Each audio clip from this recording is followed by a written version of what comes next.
We can all rise for the pledge, please. Oh. I just stopped for a minute because it's the Alzheimer's thing. Tripp, could you lead us in the pledge, sir? I pledge allegiance to the flag of the United States of America and to the republic for which it stands, one nation, under God, indivisible, with liberty and justice for all. A moment of silence for the men and women in the armed forces, our first responders, and those brave men and women fighting the fight in the Ukraine against Soviet aggression. Thank you. And I did mean Soviet. I agree with you. That's where its head's at. I saw one today. Okay. I'd like to open the meeting for the town council for Thursday, March 3rd, 2022. I'd like to open the meeting for the Board of Finance, March 3rd, 2022. And our first one is going to be IT. And who's on the line? I heard somebody. I know.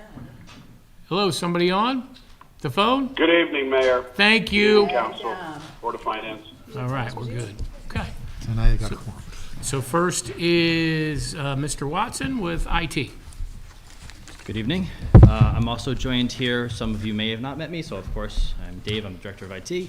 Also, Ken Koslowski, he is our systems admin. Evening, everyone. I will attempt to be brief, and if you have any questions at the end, more than happy to speak to them. So this year, our professional services, which accounts for things like risk assessments, has gone up a bit, and that's actually to account for the increasing costs of those assessments. Our contractuals, which include line items such as software services for remote desktop, so I can do remote support, things to that effect, went up a little bit. There's a couple of additions, which I'll explain at the end, but the majority of that increase is actually just annual increases in the cost of those services.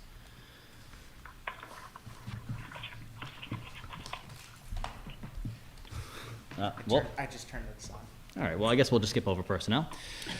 No, wait, no, I went backwards. So we have materials and supplies, which you can see this year, last year is essentially the same. We're doing 5,000. Our capital is staying flat again this year.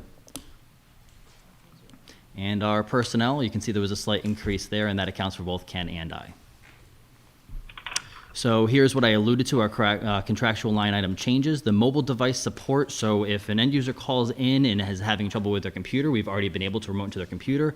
This adds the ability for us to remote into remote devices and give guidance there. So for mobile phones, iPads, which are becoming more prevalent, especially down in DPW, we are able to more expeditiously provide support because I am not blindly remembering what screens look like and trying to walk people through. I can actually see and guide them. And the second line there, which is our uptime status reporting, there is website status.newmilford.org where our end users can log in, or don't even have to log in, it's publicly accessible. And that will tell you information such as our VPN uptime, whether the phones are working. So if someone is home and trying to do something and something doesn't seem to be working, they can at least check to see if everything is functional. And that's it. So any questions? Dave, real quick, just for those that are new to Town Council Board of Finance, when I first got here, our network was pretty much at serious risk. Mm-hmm. So with the support of the Town Council Board of Finance, both budgetarily and then through surplus funding, and now we're going to have ARPA funding, what major changes have we been able to initiate as far as protecting our network and what we've done to update our network? Absolutely. So we have replaced all of the switching architecture within the organization. With the ARPA funding, we're about to replace the firewall, which is essentially the entire network infrastructure. Think of it as your roads and bridges. We have also, implemented two-factor authentication for administrative access to any workstations and servers. That's going to be rolling out to our end users very soon. We've implemented a state-of-the-art phone system that, especially within what's gone in the last 2 years, has allowed for remote access for our employees, so they can, on their mobile device or from their laptop or otherwise, actually leverage our phone system. And it seems as if, from the caller's perspective coming in or outbound, as if they are within town hall. So as we've discussed before, there's really not much reason for weather emergencies or otherwise for us to close. We've also implemented secure email, so that way if sensitive information is being sent back and forth, it can be encrypted, so people's personal information is held safe. We've completely segmented out the network, whereas previously any workstation was able to talk to any of the servers. That's now no longer the case. We've replaced almost our entire server environment, now as opposed to having a bunch of small disparate servers that in and of themselves are all points of failure, and if it fails, there's no redundancy. Now we have a team of servers that are running in duality, so if one of them goes down, the other one jumps in, which has greatly minimized downtime. When I first started, I would say the PD was calling me maybe not weekly, but pretty close to after hours, because they were having some kind of issue or another, which stopped either internally or out in the vehicles from being able to connect back and them able to do their jobs. And now I say, as I knock on wood, that has become an exceptionally rare occurrence, which I'm very pleased with.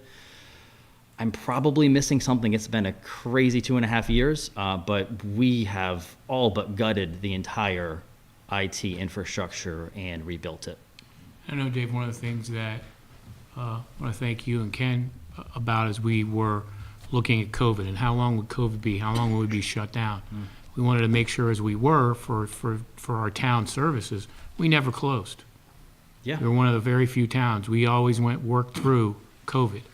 And how we were able to do that was having some availability to work remotely, new phones, where we can be anywhere to do our work. And laptops as well. A large part of our organization, previously there was 1 or 2 laptops really in use by staff. Now we have a large majority of our staff who has cause to work remotely. Of course, individuals such as DPW drivers or park maintainers don't necessarily need to be able to work remotely, but our administrative staff, individuals in finance, individuals in the mayor's office, personnel office, they are able to do their job wherever they are, assuming they have an interconnection, and frankly also do so securely.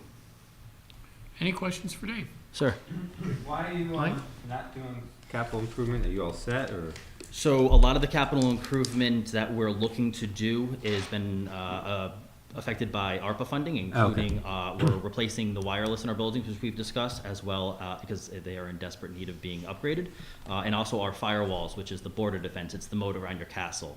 That's going to keep us busy, and that's really one of the last remaining capital expenditures that we're going to have in the immediate future. Good. Any other questions for Dave? Amy? Mayor? I noticed that the viewpoint club cost has gone down. Yep. We don't always get to see this year, everything's going up. Yep. I was just curious why. Yeah, why there's they're a financial mechanism to that. So there was a delta between what was owed the first year and what was paid the first year. I wasn't here when that was first negotiated, so I couldn't tell you exactly why.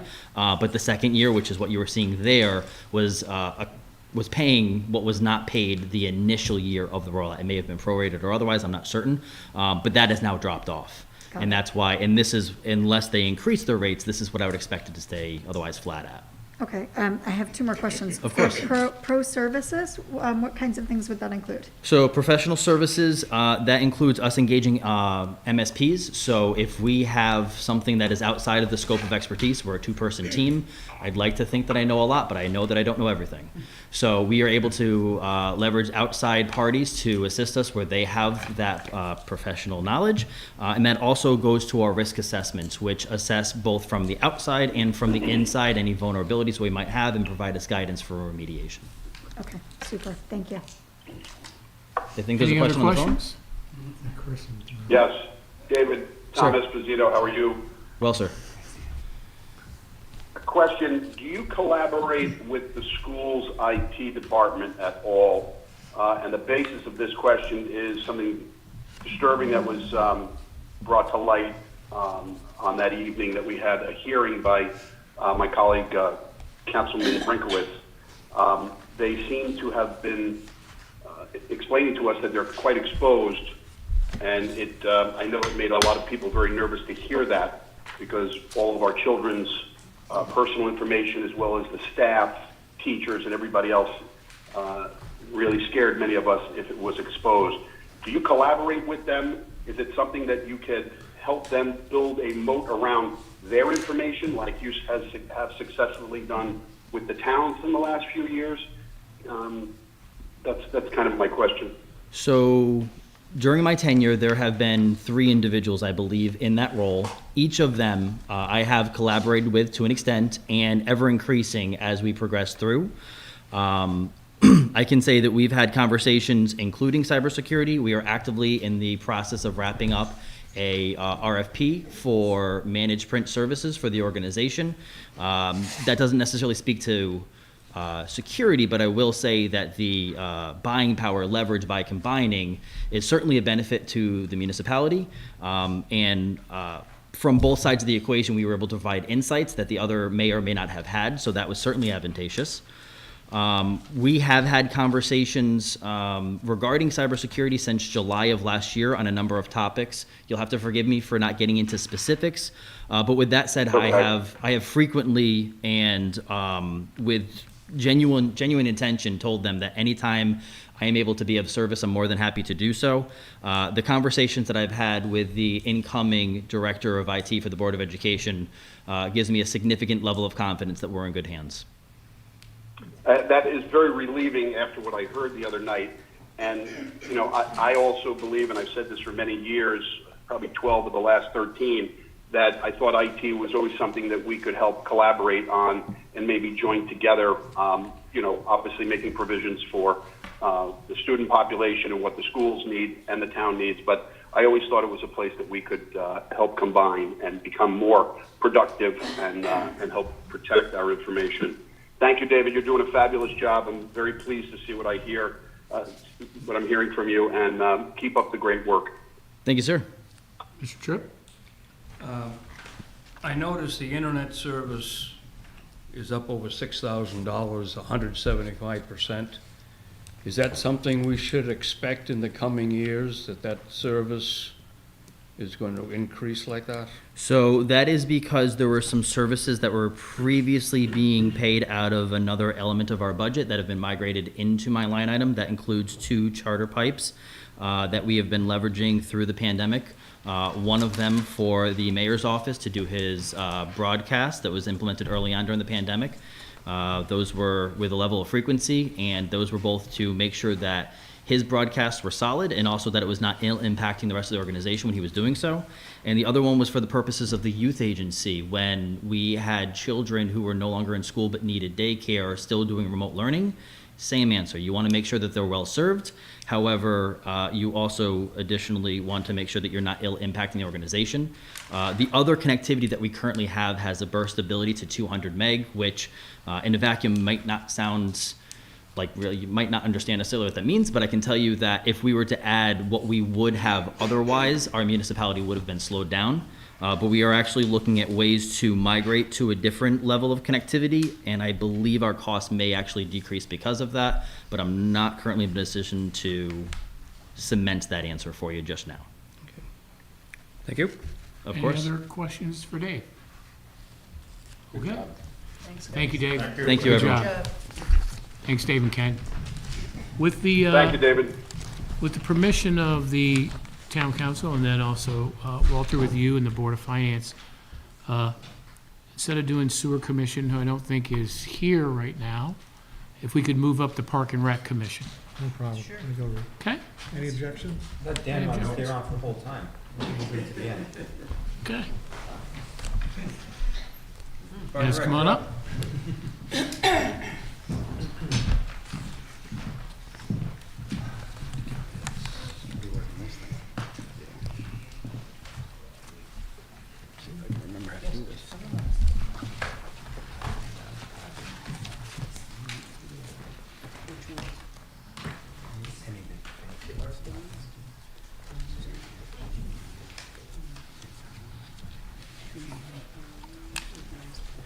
So 45 will be revenue, 188 will be operations, and 222 will be capital. Pages?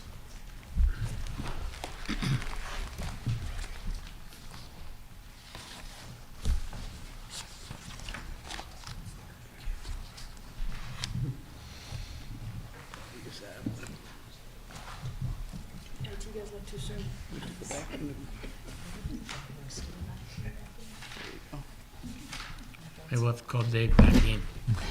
Uh-oh. See, that's what happens, you get them out too soon. Good evening, everyone. I'm Dan Calhoun, Director of Parks and Recreation, and this is Alfred Esposito, Chairman of the Park and Rec Commission. First, I wanted to go over our budget for this year. I'm going to start with our facilities. The Park and Rec Department is responsible for 20 parks in town and well over 500 acres. Thank you. We also are in charge of many of the town office buildings and facilities, as you can see, which includes all the ones on the right here, including the Waterwich Fire Department, the Historical Society, and many of the sidewalks in downtown area.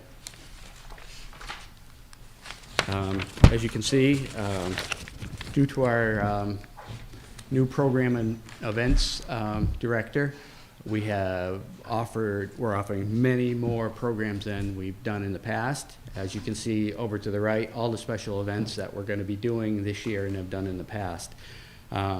Some of the new ones this year will be, we're doing a townwide tag sale, we're doing a plant swap, and plus all the other ones that are listed there. So it's going to be a busy spring and summer for us. And our revenue generators. Our revenue is based on many of our parks, including a lot of the fees at Lindeming, which are the boat launch and boat slips and day passes and season passes. We also do quite a few food concessions, which goes out to bid each year. So we have quite a few food trucks at different parks and different locations in town. We also do pavilion rentals, and we rent out some equipment at the lake, like paddle boards and pedal boats and kayaks. And then we also have kayak rack rentals at the lake. Other revenue generators are our program fees for all the recreation programs that we offer. So going into our budget this year, the mayor's recommended budget this year, as you can see, is $1,294,318, which is like 1.09% over last year's budget. And our requested budget that the mayor recommended this year is $5,500. Our anticipated revenue for recreation and the park side is $572,713. These are a few of our goals for the season. We want to continue offering affordable programs to all our residents and populations. Continue to offer and maintain clean and attractive parks in town. Increase our revenue through programming and rentals. Our other goals in the parks is complete the cricket pitch and batting cage at Clatter Valley Park. We're going to offer credit card readers at Lindeming to move things along quicker. We're going to be putting in Wi-Fi at Lindeming Park and the town green this year. We're going to put pavers on part of the town green on the eastern side of the road, so when people get out of their car, they'll be stepping on a paver instead of grass. We've had a very difficult time keeping turf growing there, so you'll see see bare spots. Also, we're going to do some basic repairs on our tennis courts to keep our investment up to par, and then we would like to do some turf renovations at Clatter Valley Park. That's all I have for a slideshow, but I'm here to answer any questions that you might have. Kate? Thank you very much, Dan. The turf renovation at Clatter Valley, Yes. I'm just curious, what do you mean, the grass is old, or? No, over the years, due to use, and we had a grub problem on the main field. That'll do it. So we will be having that treated, and then we will overseed and fertilize and try to get that back the way it should look. As you can see up there now, you have brown patches and everything else, so we want to try to bring that back. And the cricket pitch, when will that be finished? The bid is going out. It's in finance now, so that will be going out to bid. We're hoping to get the project done in May. Great, That's our goal. thank you. Good Thank you. job. Love everything you've Thank you. done. Great for those pavers. Oh, yeah. Hello. Thank you very much. The list is amazing. Question about the summer camp. Sure. What is the staff to camper ratio that you try for, work for? We try to do 1 to 8 if possible. 1 to 8, and the ages of the campers? 5 to, Well, we changed it this year. yeah, we did change it this year. So the summer camp is We have- 8th grade? Yeah, we have we're changing our summer camp the way it looks this year. We always had, RecCon was always 3 separate sites. And what was going on is the older kids at the Scotticoke site weren't really thrilled what was going on. It was old hat for them. So now what we're gonna be Led to doing. discipline problems, Yeah, certain situations. So, the age group. so now we will be offering, it's called a vacation day camp. So they'll be going on trips just about every day, either going to amusement park or the beach or to the movies or bowling. So they'll be doing something different every day. And we're gonna do that for 3 weeks, and they can sign up just for a week at a time if they'd like, or the whole 3 weeks. What, I they're apologize, obviously, we changed the program to where people can do it à la carte. They don't have to commit to a full Right. 3-week or 6-week. That was a problem for most families. Right. So now you can subscribe to as many weeks as you want. We feel that that will increase participation. But to the I forget what Laura was calling it, to the older teens, it's gonna cost a little bit more, but Right. we don't anticipate the disciplinary problems, and we anticipate more engagement, because they don't feel like they're parked in a classroom. right, it's trips, they're gonna wanna do it. Right. That is more expensive, so obviously you're gonna have to charge more. And we Yes. are. And so what about those who wish to participate but can't afford it? What happens? They can go through social services. We have a scholarship program with social service that we've been doing for many, many years. Okay. So they can offer partial scholarships or full scholarship, depending on their need. So And the- our program is considerably cheaper than any I know. alternative, so. And the United I'm- Way also offers an enrichment program that subsidizes all of that stuff. I'm president of the Connecticut Camping Association. Oh, So I know a little bit of what I speak. Okay. And I know that you do not have to be licensed by the state of Connecticut because you're a municipality. Correct.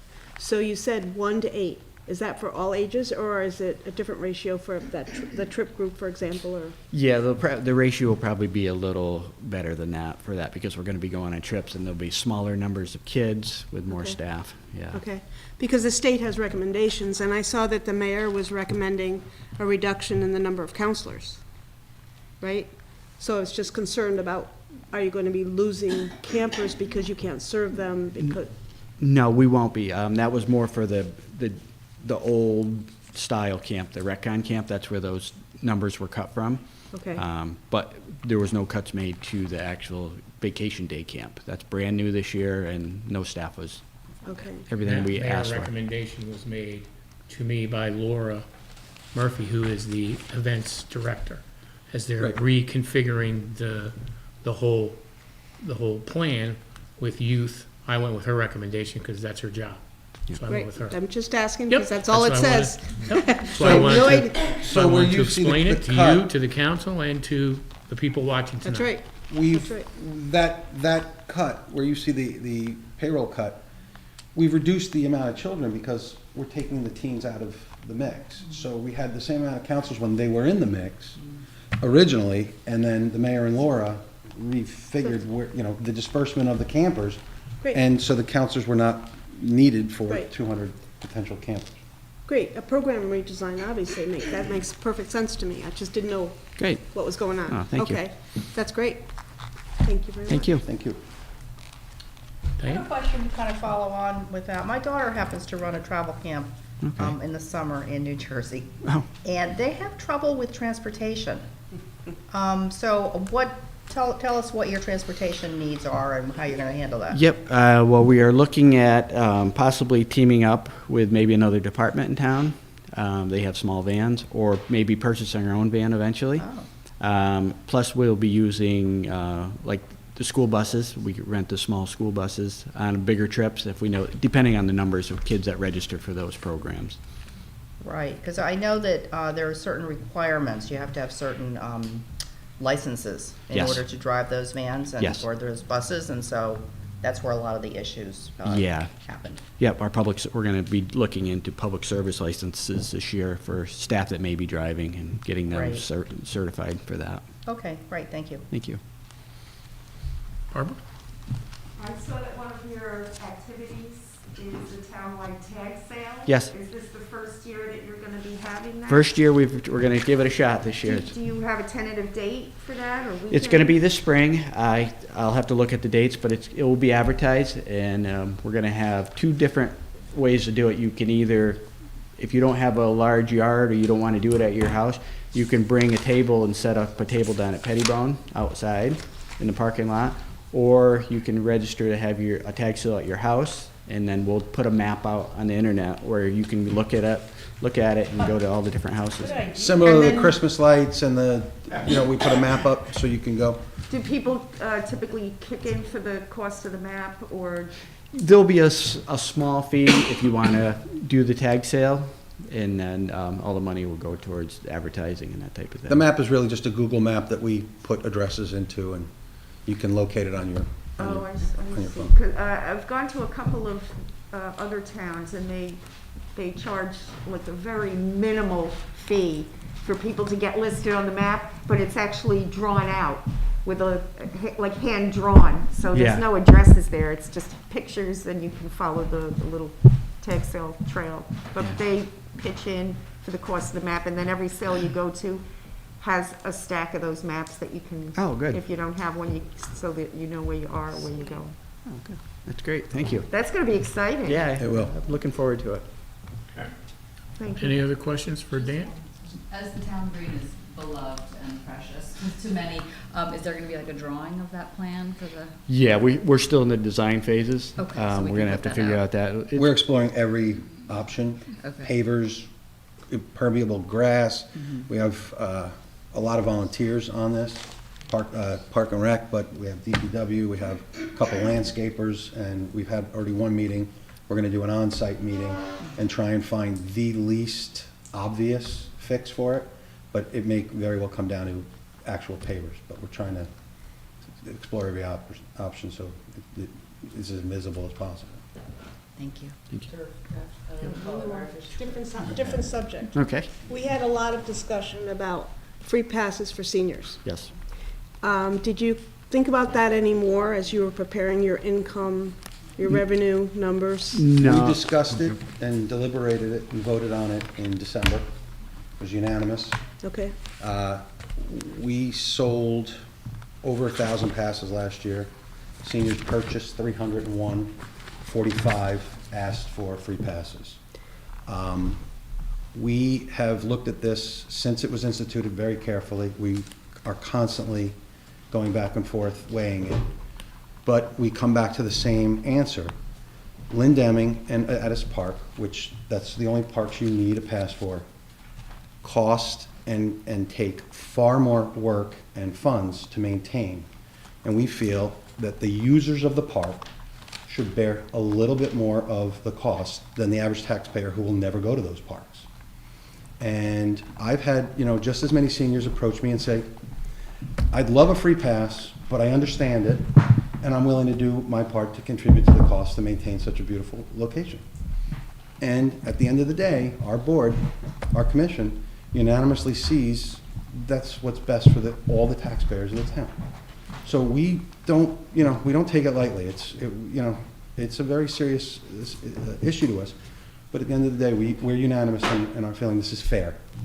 okay. What about for veterans? This year, we instituted a discount, so veteran passes are $45 instead of the $65.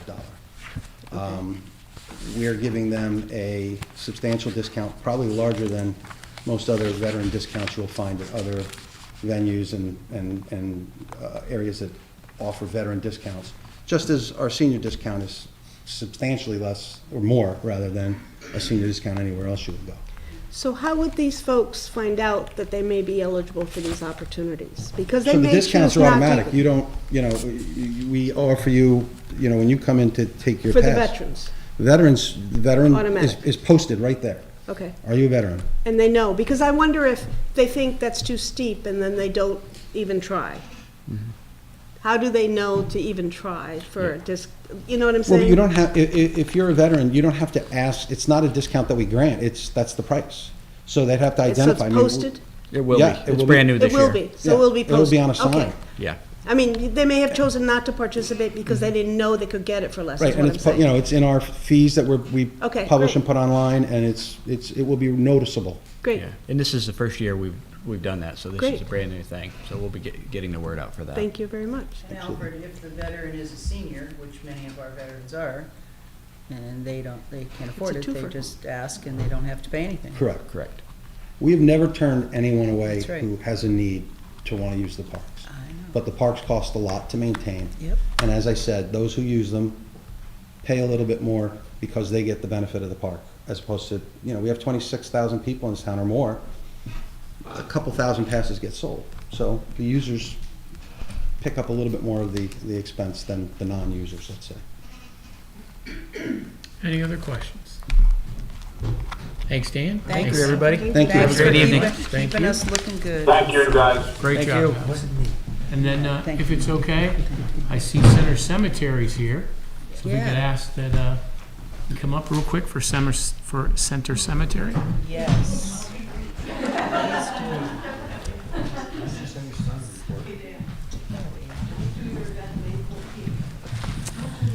Hi, my name's Susan Sinello. I'm with the New Milford Center Cemetery. We are an 84-acre gem right here in the center of town. We have 3 full-time employees, well, one of them's pretty much full-time, that maintain the place. And our budget, we average 52 burials a year, so we base our budget on that. And our main revenue sources are from grave opening fees, from the fees for burial rights, and from our investment portfolio. We receive $3,200 a month from that. Unfortunately, it doesn't always cover our expenses, so we try to keep our budget as tight as we can, and the town's been very gracious in helping us out. Last year, we had asked for $5,000 towards a mower. We're asking for another $5,000 for a mower this year because mowers are tremendously expensive. And we have one that isn't gonna make it. I don't think we're gonna be able to start the season with it. So funeral for it? we're gonna have dig a big hole and, no, I don't think so. So, but that's what we're requesting, and I don't know if you have any questions. Katie? Susan, thank you for hanging in there with the cemetery. I noticed there's no government grants shown. Right, that's because, that's how I figure out what my shortfall is by leaving that blank. Okay, and I guess this had to do with the situation with COVID, but the openings and footings and things were all down? Is that, They were down, yeah, except last year, 2021, we did have, you were up there? yeah, a substantial number of cremations. I would suspect that there's some, where people were waiting for COVID restrictions to ease up so that they could actually have a funeral. Ah, got it, right, yeah, the year before was high. Well, thanks for all that you do, Thank you. because what would we do without you? Any question? Barbara? I noticed in year 2016, the medical insurance was about $1,100, and then in 2022, it's up at $16,000. Yes, there was a spell where our employees, and we only have 2 on insurance, were on the town plan. And back in the 2015, 2016 era, the administration decided that we no longer qualified to be on the town's insurance. That's why we are paying for our own now, and that's why it's $16,000. We offer them a good plan because we can't offer them any other benefits like pension, you know? Thank you. Are you finally gonna get a new mower? I hope so. I've got estimates. They have a choice. Might be cheaper, you know, you just let them graze. There you go. Yeah, well, yeah. No, they want a turf tiger. So, what can I say? Any Good other luck.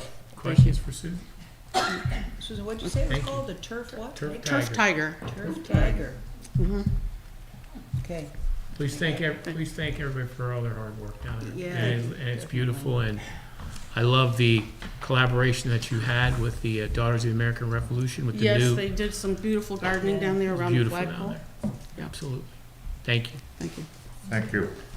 And if it's okay, Walter, with the Board of Finance and with our council members, I see that the Children's Center is here. If we could ask them to come up as well. Susan? I brought the records of any questions, I'm ready for you. Every kid that ever went to the school. So I'm Susan Johnson, I'm the director of the Children's Center. With me is our treasurer of the board, Kennedy Gomez, and she was our comptroller. She's now the director of finance for the town of Washington. But she stayed with the Children's Center as our treasurer. Charlie Raymond is chairman of the board, and Carol Colstrom is our current comptroller. So we're all here to support our proposal, I hope. So, you have the budget. As a background, who we are, we've been a preschool nationally accredited for 50 years.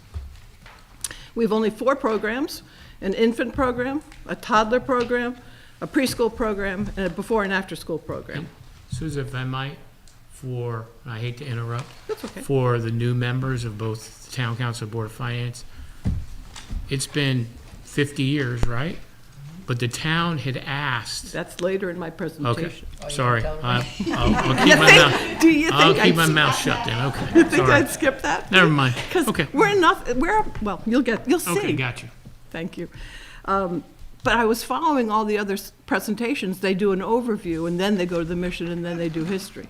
So I'm following your format. Gotcha. Okay, boss. So we have 6 classrooms. We're open 49 out of the 52 weeks, Monday through Friday, 10 hours a day. We serve children ranging in age from 3 months to 8 years old, and we have 71 enrolled children. That's our max. So we're fully enrolled. Well, we have one spot. He's leaving town. Our mission, threefold: dedicated to providing top quality early childhood education, not babysitting, education, for the very young children in our community. 2, ensuring that parents, that our school is safe, nurturing, and enriching, so they can entrust their children to us for their care, as differentiated from education. And finally, as our commitment to the town, as you asked us to do, we ensure that our school is available to all families in the community, not just the wealthy who can afford the high cost of childcare. So those are the 3 missions: early childhood education, top quality care, safe and nurturing, and affordable for all.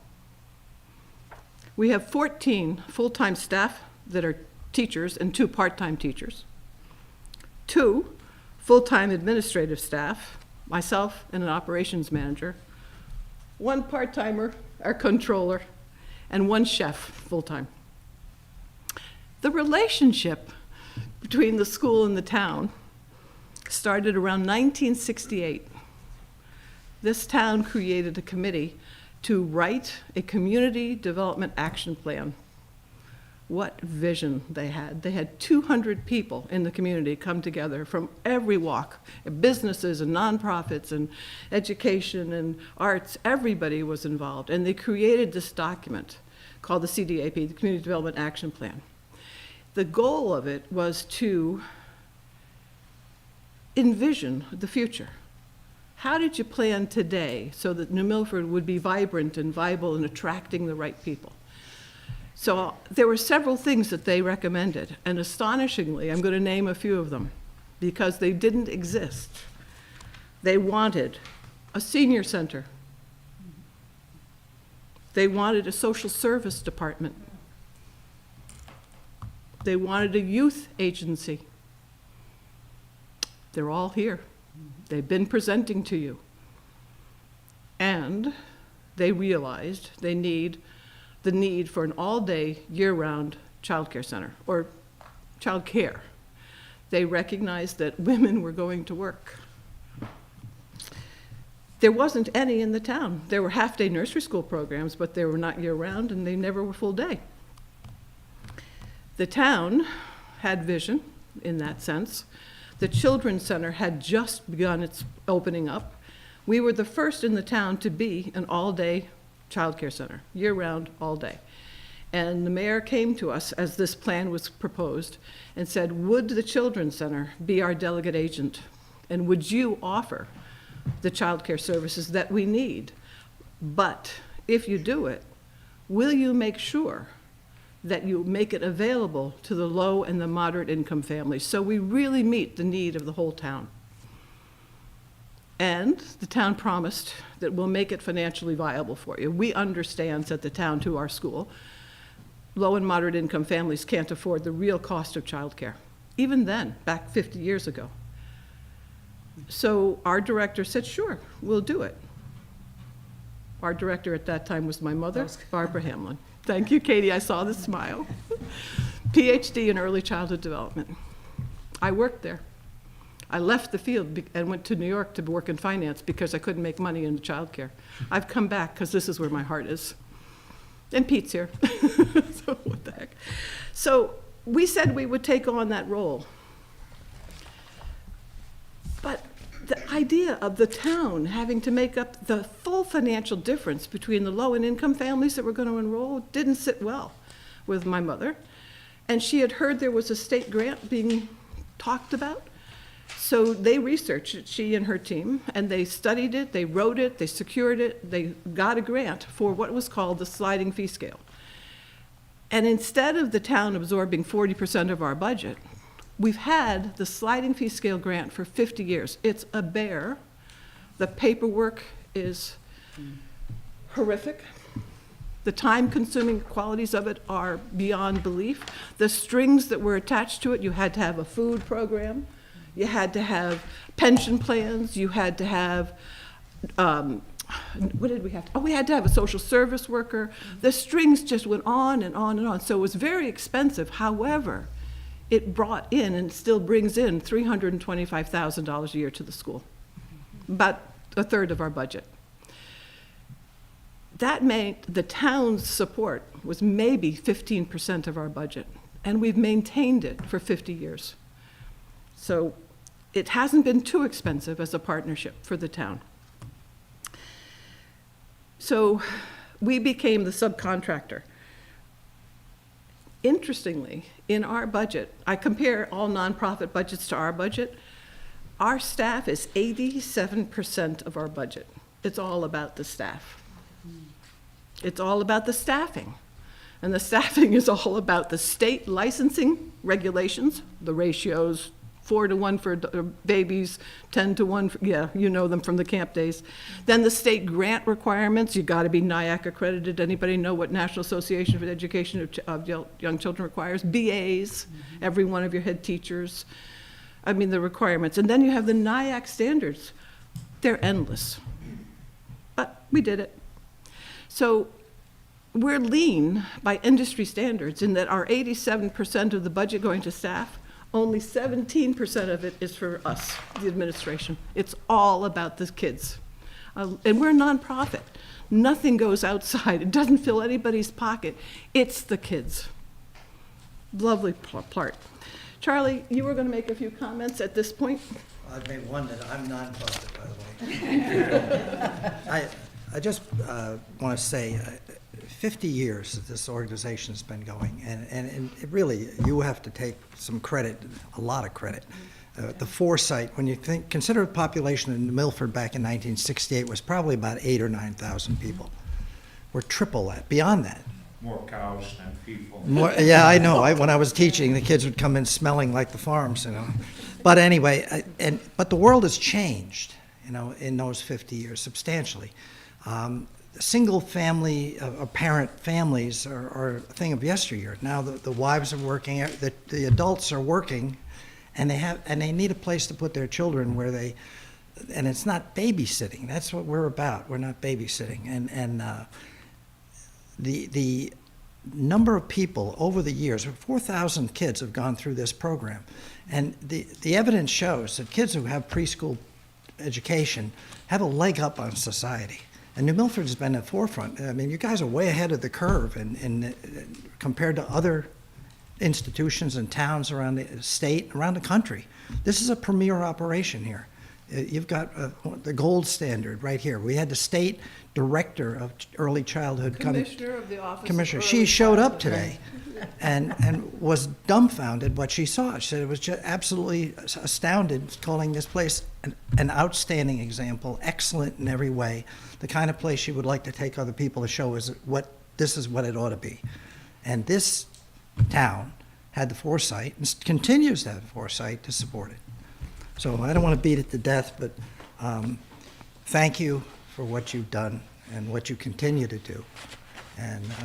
And we have made a tremendous impact in the town, and we're making good citizens and future students. And all because it starts here in this organization. So thank you. I've been involved with the school for I've been sitting here listening to Susan 50 years. So let's see, my oldest daughter who came to the Children's Center, I was a single parent. She's now 37, a kindergarten teacher at Region 1 in Salisbury Central. My other daughter went, she's an accountant out in Colorado, and my youngest who went, he's in engineering school. So they have gone far in their lives, and they started with, Ashley, my oldest, started when Susan's mother was there. That's how many years ago. That's how old it makes me.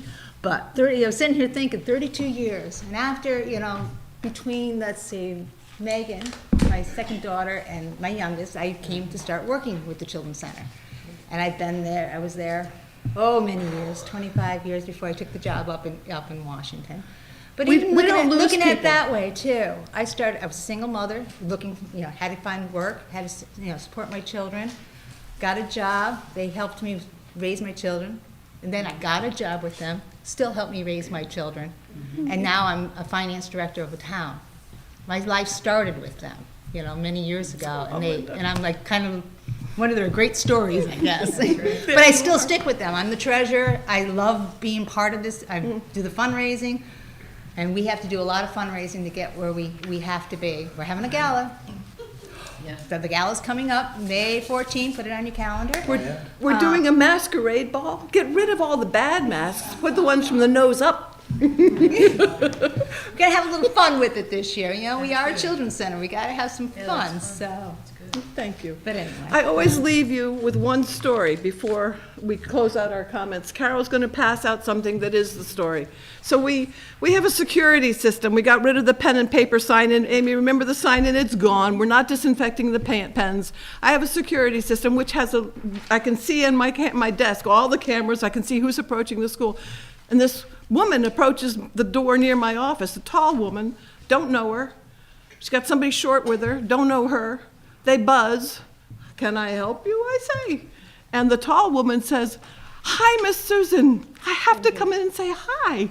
It's like, I don't know who you are. "Sure, come on in. It's a security system. I'm not supposed to let them in, but I let her in." On your desk in front of you is the woman who showed up. Taller than I, Tiana. She was one of my favorite kids when I first started. That is Tiana above, obviously, when she was with us.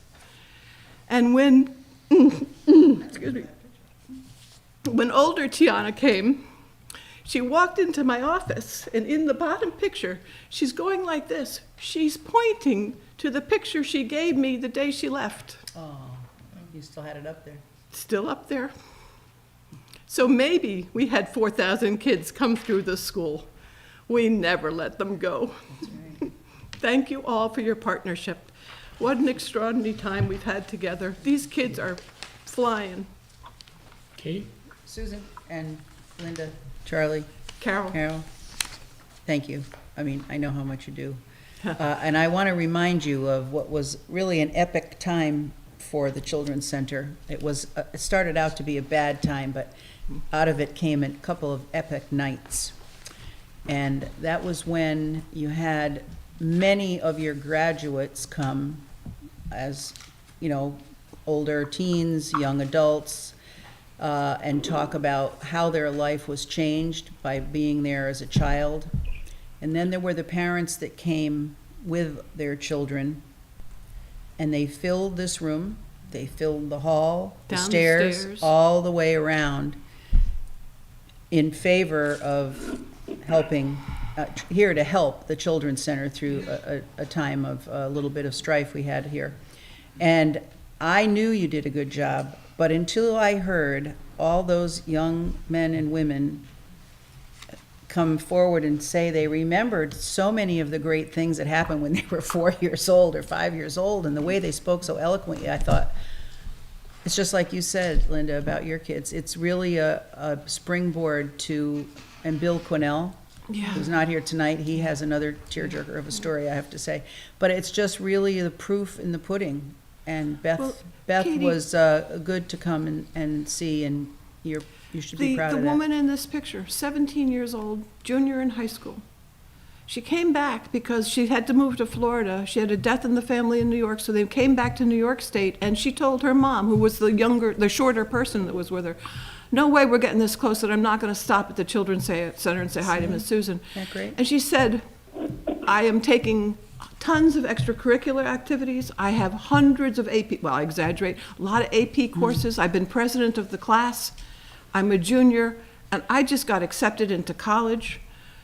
And she said to me, Susan? Yeah. Susan, I have to confer with my colleague, Katie, the most impactful, emotional nights I've ever experienced in 13 years, volunteering as a councilman and years before in other capacities. Have I ever seen anything like we saw that night when everyone came back to support the Children's Center? It was a difficult time for everybody, but out of it came one of the most incredibly emotional, moving times I've ever seen. And I think it moved this community forward so many ways that we are feeling now and will feel into the future, just like you've done for the students that have come through that beautiful, beautiful institution up the hill. Thank you so much. You're welcome, Tom. Thank you so much. But Tiana said to me, it's the Children's Center that made me who I am. Yeah. You gave me a feeling of being special. You made me love to learn. And then Norma, her mom, said, I never worried that I was doing something bad by leaving my kid at the school. I felt I was giving her a gift every day. Oh, my God. Feels so good to help. Walter? Hi, Walter. Sue, when I read your letter in the budget supplement, I said to myself, you got to be magical for crying out loud. It is a Not only putting up with COVID for 2 years, but trying to attract and retain staff where they could wander out for bigger bucks. Yeah. You got, and you're 50 years, just well done, Sue. Well done. So, thank you. Thank you. Thank you. So Beth By, the Commissioner of the Office of Early Childhood, got a earful today. One of my teachers, she walked around to every classroom and talked to every teacher, and one of them said to her, this is my joy.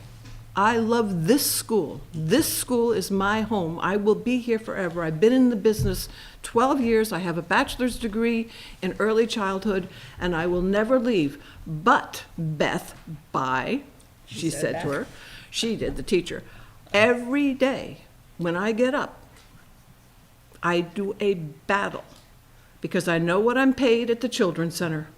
and I know what I could be paid at Target. Target is going to be paying $24 an hour, Yep.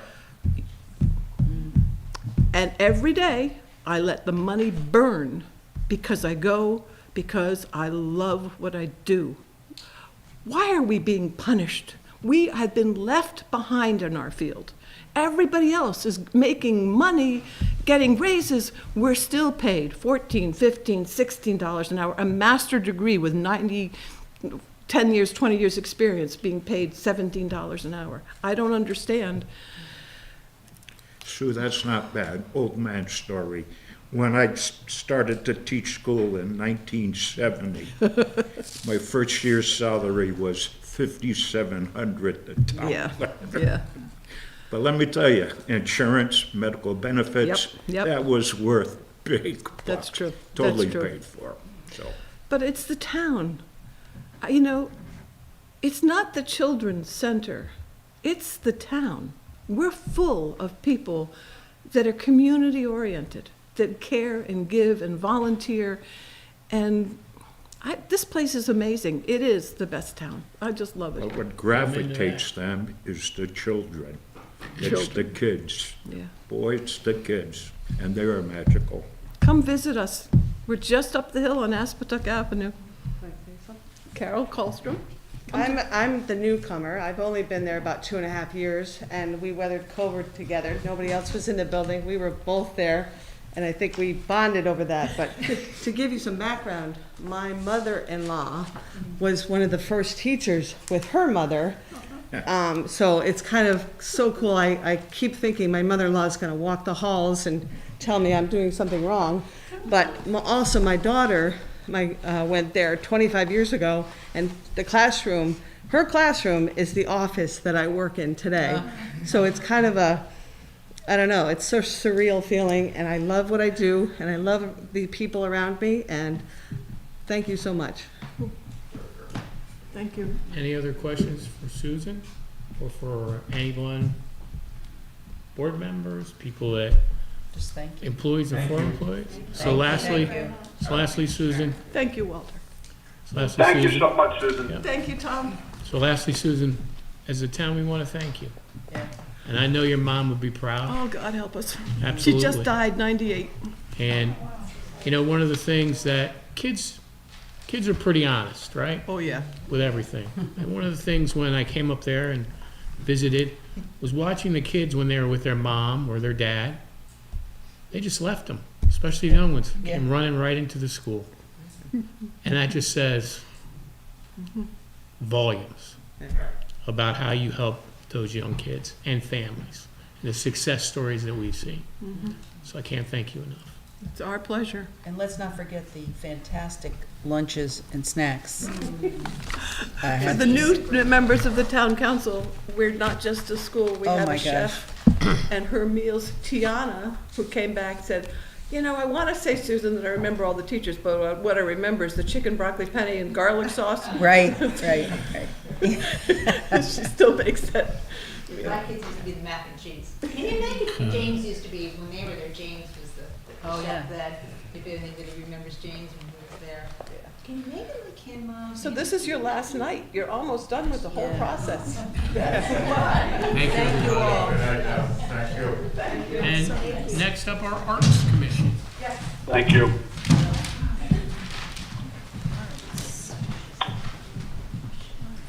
Okay, thank you to everyone. Thank you for letting us come tonight, and also thank you for giving us the opportunity to do what we do. Not many towns have a commission on the arts, and we recognize that and are grateful that we're given the opportunities we are. So, What's your name? I'm sorry, my name is Linda. I got nervous and came up and ran up and just started babbling.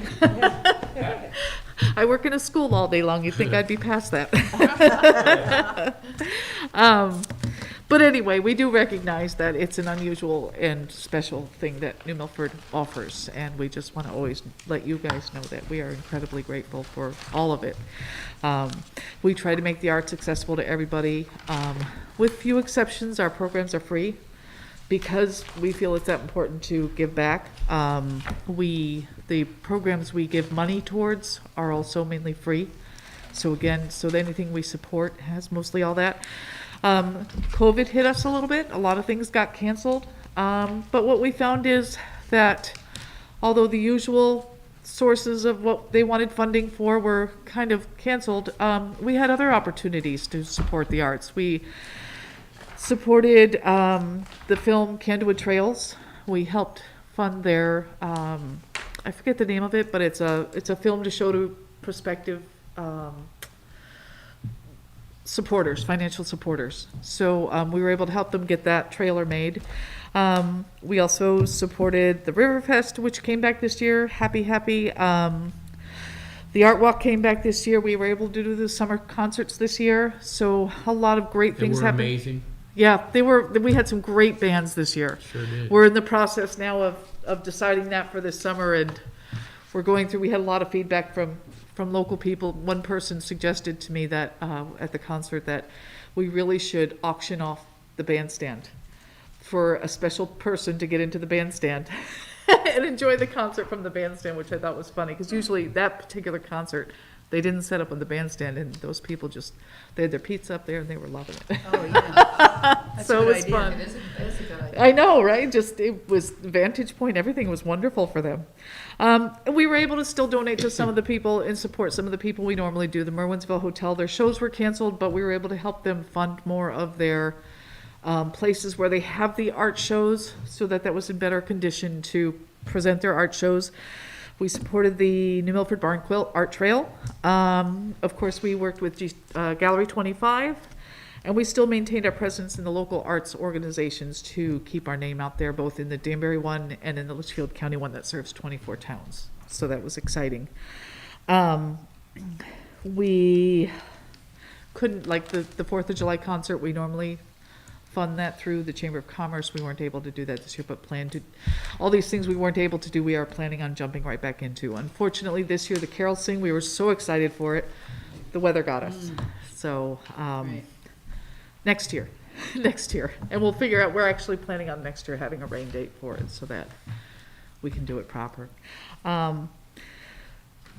But that's it. We did ask for extra money this year, if you notice. That is because we are planning on finally, we were doing this pre-COVID, but then COVID hit. But this year we are planning on bringing back the Arts Festival that used to be on the Green. Oh, good. We're going to combine that with our Art Walk and just do a whole Arts Day. We want music. We're going to have tents on the Green. We're going to have artists in the shops. We're just going to have a little bit of everything because we still want feet in the doors of our merchants.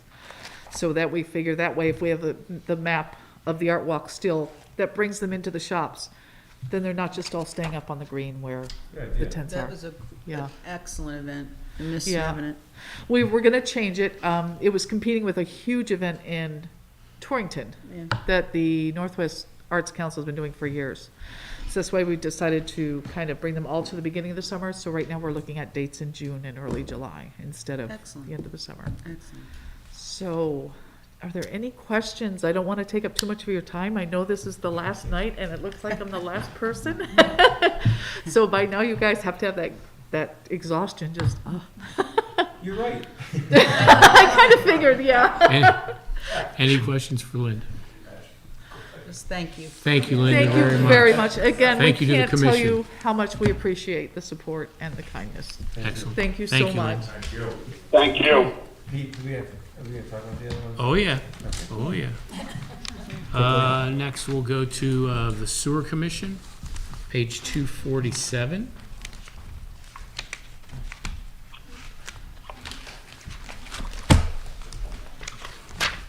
Are you gonna do it? Or somebody coming? I don't know how that, is that correct? Yeah, 247. 247. 247. That's not it. No, it's debt service. Yeah, that's not it. Hang on. To look that up. Gotta hunt back. No, it's in the index. Yeah, it's in the index here. Some of it is here. Yeah, the debt is here. Okay. There must be another. So there, page. nope. So the WPCA is its own entity. It's a quasi-entity. They run their own operation. But what does happen is some of the debt has been incurred by the town. As you can see here, the debt issuance that was on here, which Clean Water Fund 1, you can see the principal that's on there. And then you see the Route 7 sewer, Pump 1, Pump 2, West Side Sewer, and those are the ones that's the debt is carried on by the town. You can go down a little bit farther, Route 7 sewer Phase 1, Phase 2, West Side, those are the additional payments we'll be putting in for 2023. The operations, the O&M is paid for by the fees that they charge themselves down there, and per state statute, they're independent. Does anybody have any questions on sewer? Okay. Did you say yes? The question, did you say Hillary? Sorry, Yep. no, I was interrupting. So on the debt schedule at the very back, the 12,400,000, it was refinanced, is that? Yes. So this year, yeah. So we were able to refinance that, I believe it was about a point, this was last year, I believe, 1.5 differential, which over the amortization of the life of the bond would be about $2 to $3 million savings. And a matter of fact, when we did that refinance, I believe we were the only town to be able to refinance because the state stopped it because of the fact that the significant savings of refinancing, they didn't want to do it, so they shut that opportunity off. Yeah, it was state funding. Yep. We got the bonding from the state at a little over 2% interest decade ago, somewhere about that. And we were, as you say, we were able to refinance significantly lower. I have some questions about, I'm looking in the audit, because it has some more details about it. Why is there 1.5 million of receivables for the assessments and the connections booked as non-current? I've never seen non-current assets. So what had happened was, years ago, the former treasurer or finance director, they were taking receivables that the sewer department was using, and those receivables were deemed by our new finance director as too old. They really weren't worth anything. So that's coming off book. And then what happened also was, as they were coming off book, some of the town buildings were not paying their connection fee, so to speak. So there ended up being an agreement that the town now will pay for connection fees on buildings, and the old debt that really, according to our auditors, was not, or our old receivables were not really deemed a receivable anymore, so those are coming off book. They're coming off book, so these are Correct. never going to be received? Correct. Okay. But the auditor selected that, right? That's it. Okay, and so looking at the operating, it's operating at a loss of about 440,000 every year.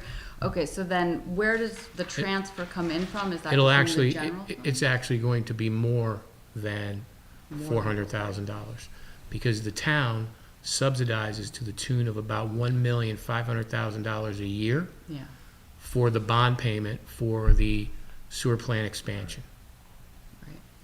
So all of this is to ask about this connection fee that we were all talking about because of the ARPA funding.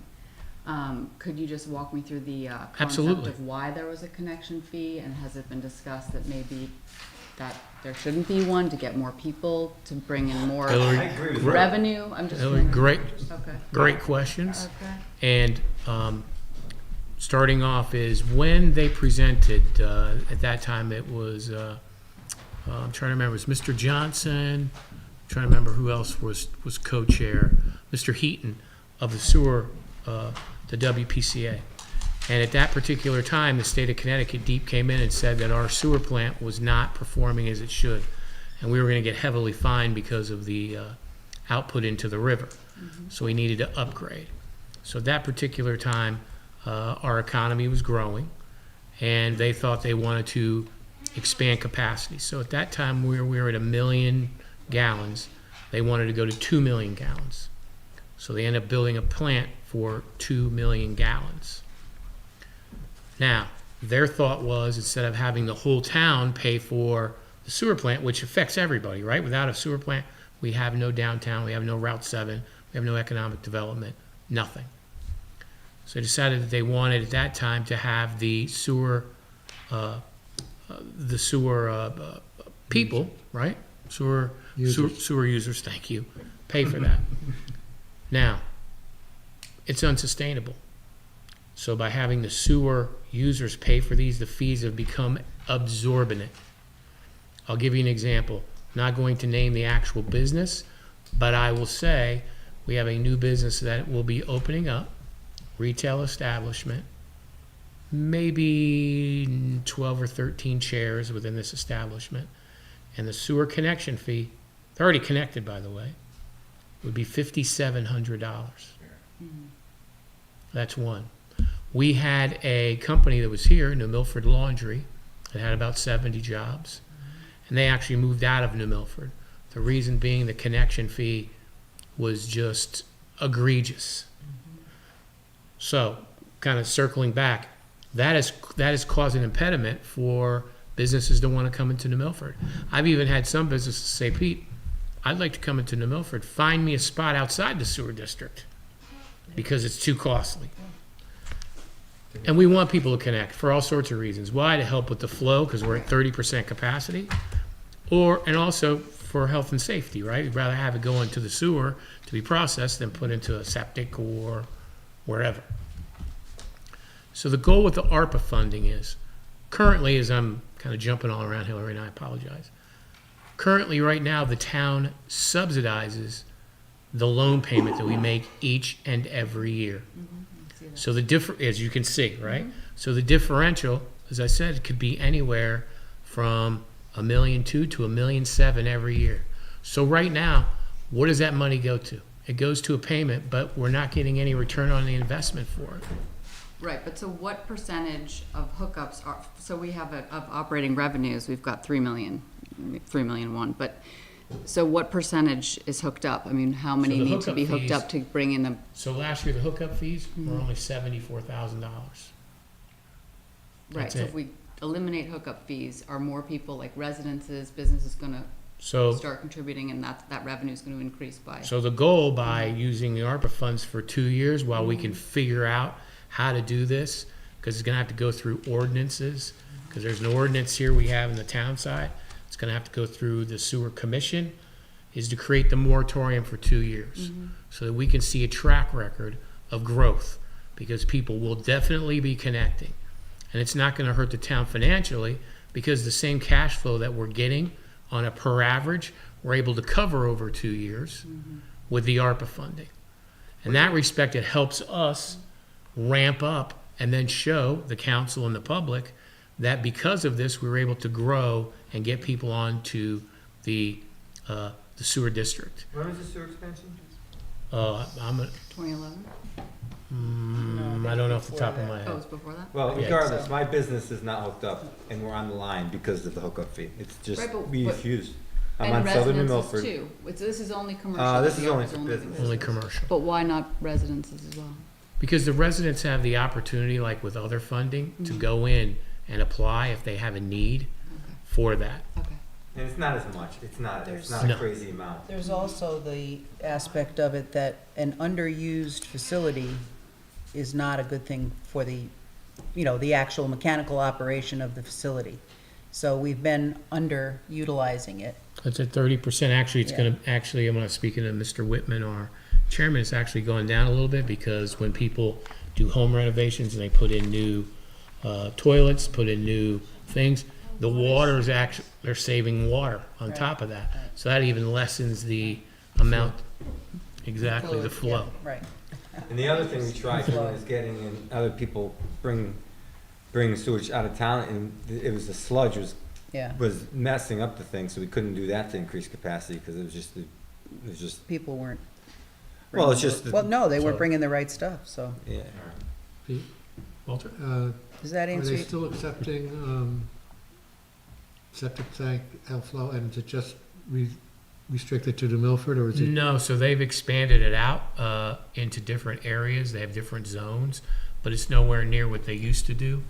I can get the gallonage for you, how much septic comes in to the plant, but it's nowhere near what it was many years ago. Right, And they would it's just still a take revenue anybody. producer. It's still a revenue producer, but not to any extent that To it was keep it. prior. And do we collect monthly, or how's it collected, the fees? When you're hooked up? The money that, the hookup fees? Yeah, for just. They collect the hookup fees as they collect, and then they pay it to the town in an annual installment. Okay. So someone who hooks up pays To the pays sewer. one-time fee. To the sewer, to the It's not, WPCA. in other words, it's not prorated out. If I hooked up, I'm not paying monthly installments, I'm paying it up front, Correct. which is one of But the issues with the right. businesses. The other But thing, the WPCA pays us, the town. the other thing we're not talking about is, it's not just a sewer. If the sewer hookup fee is less, we get a tax-paying business in the town. Absolutely. And that right there is more important than the sewer fee. Just to give you one example that I happen to know of personally, because the person talked to me about it. She had a business, a catering business, and she found a place here in New Milford that she really liked, wanted to do it.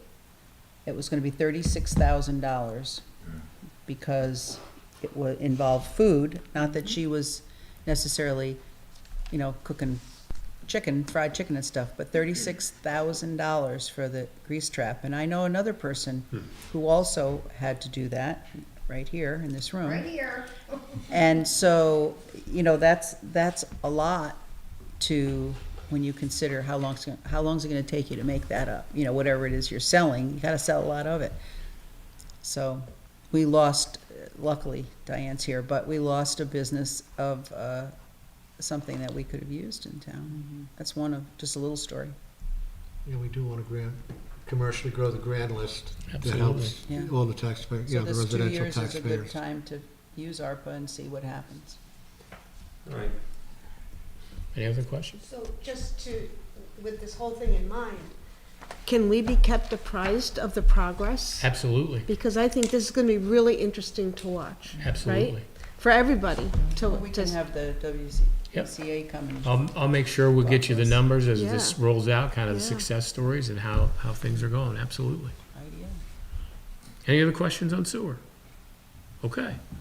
Next is, let's see, we did Park and Rec. Housatonic Valley. HVA, 62. And this is the Housatonic Valley Association, it's the annual town appropriation, and it stayed the same at $350. Perfect. Okay. Next is the service officers, page 177. And this is our veterans.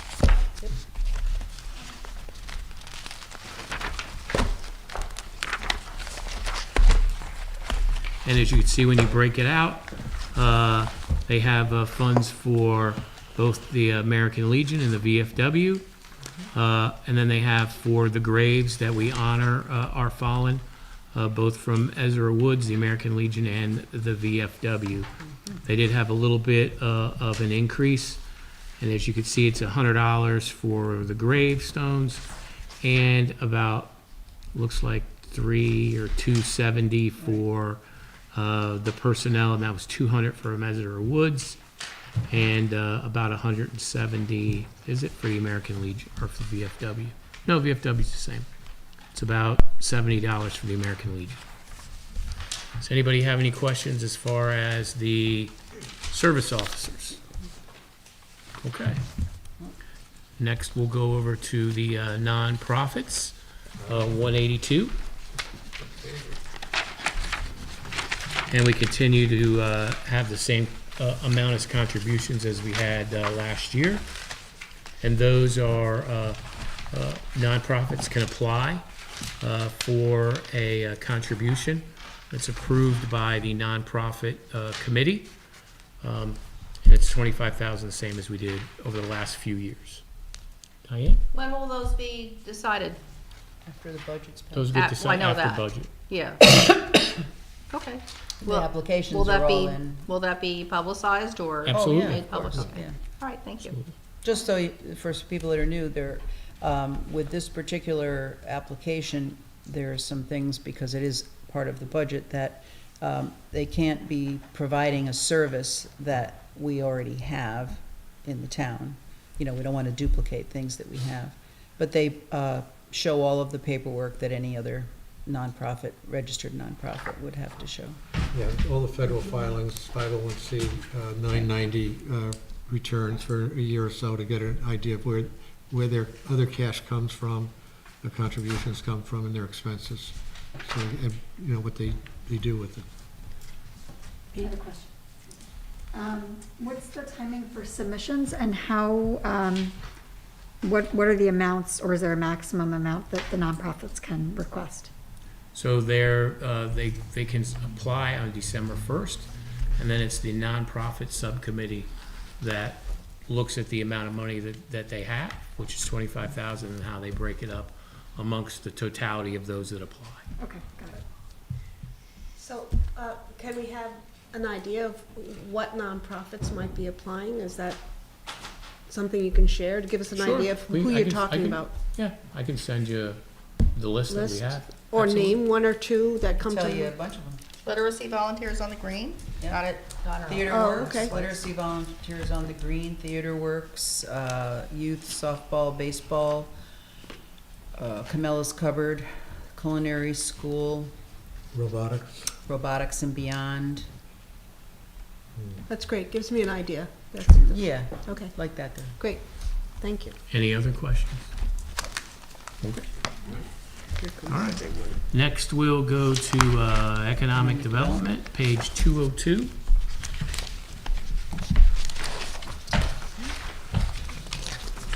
Okay. And as you can see, we'll start with personnel. The grant writer was moved over to the mayor's office from Economic Development. There was our Economic Development Director.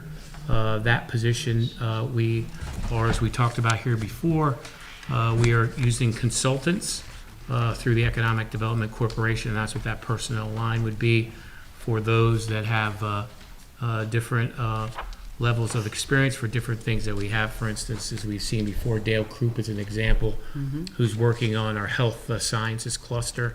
We're using him, then we're needing other different consultants to do other works. We're going to be using that funding. Marketing and contractual for the web and web digital marketing. We have the print and advertising, and then the fireworks that we help supplant the funding for every year along with the chamber. The Film Commission is within the Economic Development, and they asked for a little bit of bump of about $1,000, and they brought in, I think, 3 movies this year. A couple more. And looking for a couple more that will be coming in for next year. And Valerie's done a good job there as well, so thank you, Valerie. Yes. Other professional services are $1,500 from $3,250, and that's if we need anything for if we need additional kind of print costs or anything of that nature. Materials and supplies is the same. Members and workshops, memberships went up about $500, and then the annual appropriation to the Economic Development Corporation stayed the same at $15,000. If you move over to page 205, the Economic Development Commission, which is housed here, Frank Wargo is the chair of that.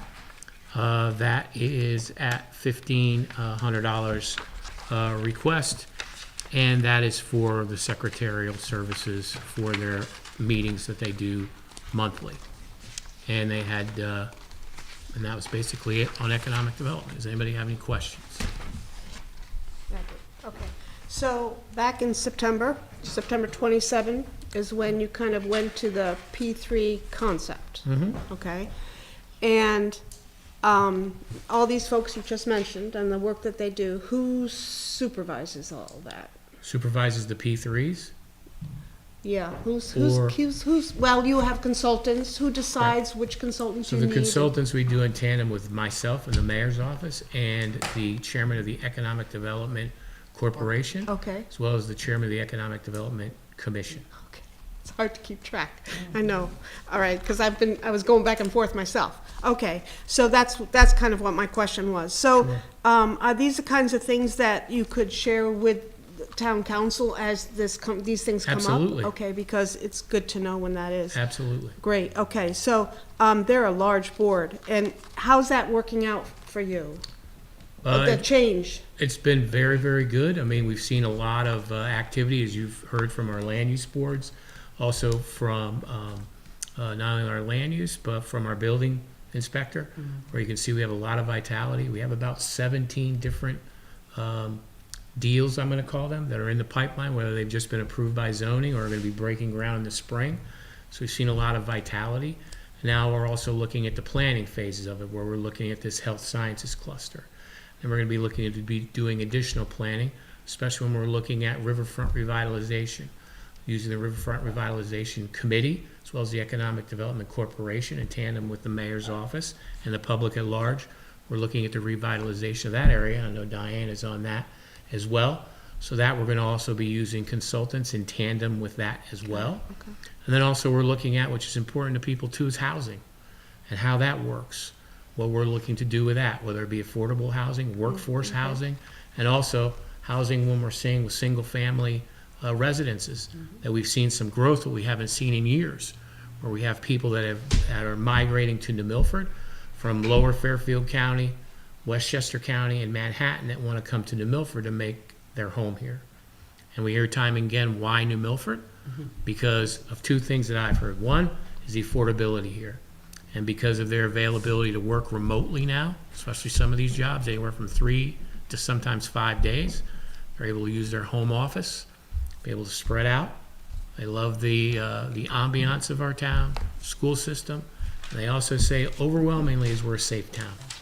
So they love the fact of those things that bring more people in, which is great, which is now we're seeing additional development. No big developments as of yet, you know, a couple houses here, a couple houses there, but those couple add up, bringing new people into town and also new taxes to the town, which benefits us all.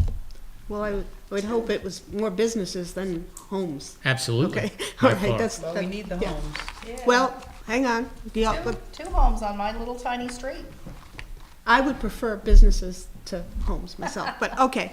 So then, with regard to other resources, has the commission or the corporation, whichever one, have they had input with regard to any of your decisions on ARPA funding? Absolutely. How? Can you share that? Sure. ARPA funding, I spoke to the chairman when we're talking about the abatement plan when it comes to the sewer commission. They're also the ones that help us now with the funding that was approved by the town council and the board of finance for small business grants of $5,000. They're the ones that actually get the applications and approve the business to make sure that we have third-party verification. So they've been very intricately involved when it comes to ARPA funding, especially for helping our small businesses. Another thing they've helped us with is when we were talking about Restaurant Week, which we're going to be doing again this coming spring.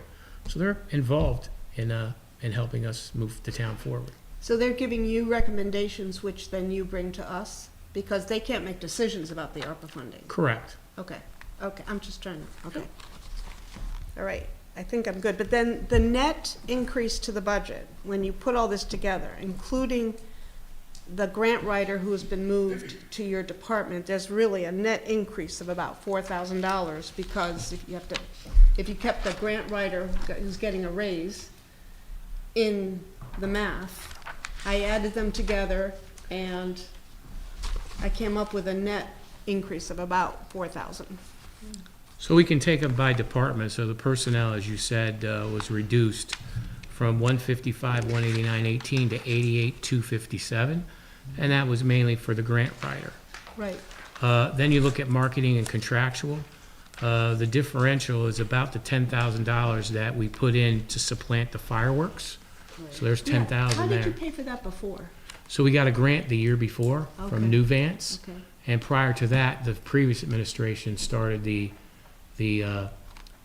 supplanting of using the fireworks funding from the town, because there was not a big call, or they weren't able to access the donations. Because it came out of nowhere and they Yep. didn't know where it came from. So the year Okay. before Okay. was New Vance was very kind to, with their Got it. 100th year a So we might celebration. get lucky again. That'd be great if we could. That'd be wonderful. And then as you see a reduction of, in the other services line from 3250 to 1500. Materials and supplies are the same. The workshops went up $500. I think there was another membership Right. that came in. Right. And then the annual appropriation for the Economic Development Corporation was the same. So the big driver was the fireworks in that line. Right, yeah.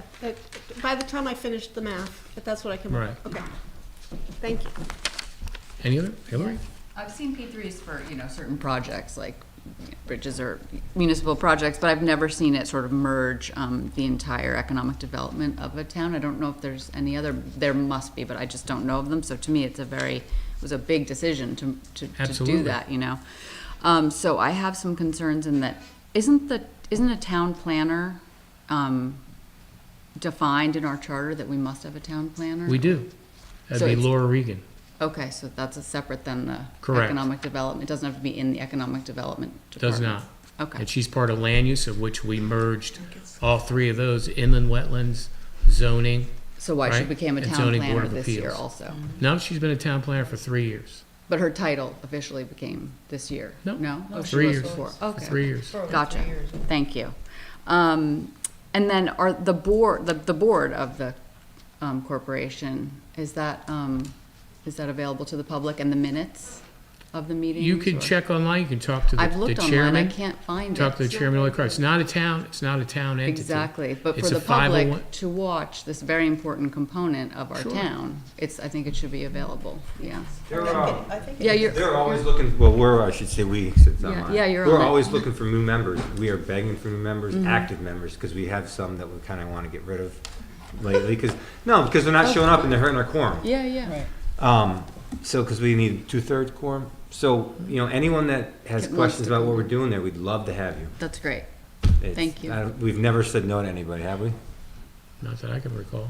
So do you keep minutes or anything We like have the that? minutes. I don't Yeah. know, we don't post them anywhere. I know they're available. Stephanie, you might know since, That's a leave affirming thing, I don't know. Right. Okay.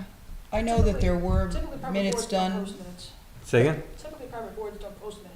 Right, but Right. the slightly, But they're slightly available. different. There were, Yeah. well, Wait a I minute. remember minutes were done, but not necessarily, as you said, they're not posted. I can remember they came up a few times in discussion here about something or other. Leva would be here and tell us what happened. Yeah. Hillary, one thing too I love about P3s is a track record, right? So you're asking about track.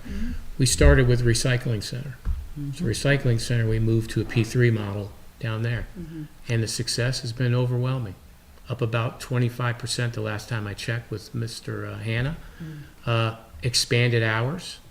And because it's a private entity and he has an extreme passion for that, they've added additional recycling opportunities down there as well. So it's been a true win-win for the town. And that doesn't cost the town. Nope. And it made a lot of residents happy. And they kept Barbara? jobs, but they lost some overtime pay? Is that sort of the? No, so what worst happened was we piece? took the 3 individuals that were working, union members that were working at recycling, and we moved them to DPW. So what they did is we're able to use those 3 positions to help us clear more of our right-of-ways, to do plowing in a more efficient manner. So we absorbed those to better our workforce on the DPW side. Yeah, that was a success. Barbara, can I ask you, I know at first there were a few things that were different. Barbara and I were on the recycling committee for several years, and you use it. And how is it? I do. And I do use the expanded hours. And I do go on very- Sunday. I do, Sunday, it's just wonderful to have Sundays. Good. I wish the free table was open. Right, well, that's a whole nother Yeah, discussion, that's, huh? The free so- table. Some things Oh, have boy. changed that I didn't anticipate, but I also sit on the subcommittee. We'll probably get together this year at some I hope point, so. So, Yeah, it's been a while. And I invite both you and Hillary to come to the Economic Development Commission meetings. They're monthly, of which Chairman Wargo does those. They're coming through a SWOT analysis of what they're looking to do, and they're also going to be starting where business community members can come in and talk about issues they may have, kind of a mentoring kind of thing as well. So those are some exciting things that are happening with the commission themselves.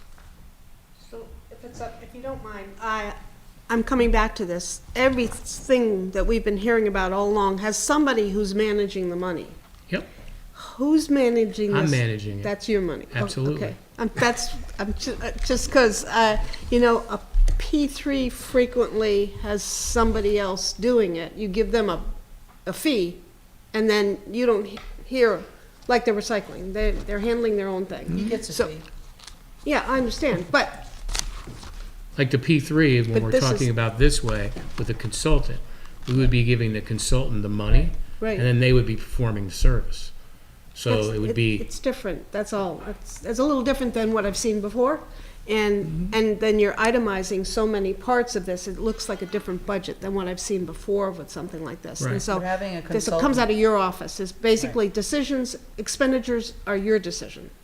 Well, In this well, no, it depends on, we have consultants that work with the mayor and the economic development people to see, in this way, the consultants are not sitting in an office just waiting, calling out. These are people who are specific to a place, a type of business, whatever, and in the long run, it's much less expensive, as you probably know. So then, what does the corporation, I don't know which is which, I'm talking, what is The it? corporation get is to- divorced from the town. The corporation is its own That makes entity. it, that's the Right. P3 part of this. Okay, I got it. right. So the corporation, why it was developed many years ago, and there are other towns, for instance, Shelton has done a phenomenal job with their corporation, is that they're able to access federal funding and grants that the town municipality itself could not do. They've also been, with the approval of the town council, they've been enacted as our development agency. So when we're starting to do redevelopment projects, they will be the ones that will be steering the financial component of those type of projects. And those happen in cities, whether it be Shelton, you can do it in Danbury, there's all cities, and that shows that we're able to get and access funds that nowhere could we ever do it as a municipality. So it ends up being a win-win. And we also get stakeholders. So when you look at the board of directors that are on the corporation, a lot of them are business owners. Mike happens to be one of them. And also we have banks that are on there, and those banks contribute what they call CRA funds, which are required by the federal government to put into communities. And they put in some of their CA funds to continue the projects that would be happening within the Economic Development Corporation. So there's really 2 to 3 different ways that you can fund that operation and also access additional funding to help our businesses and create more vitality within the town. Okay, thank you very much. Absolutely. Any other questions? All right. Okay, so is there any other department that wants to come before the town? See if there isn't anybody. I'd like to adjourn the special town council meeting. So moved. Second? Any discussion? All those in favor? Aye. Opposed? Thank you. I'd like to adjourn the Board of Yep. Finance meeting. Second? Second.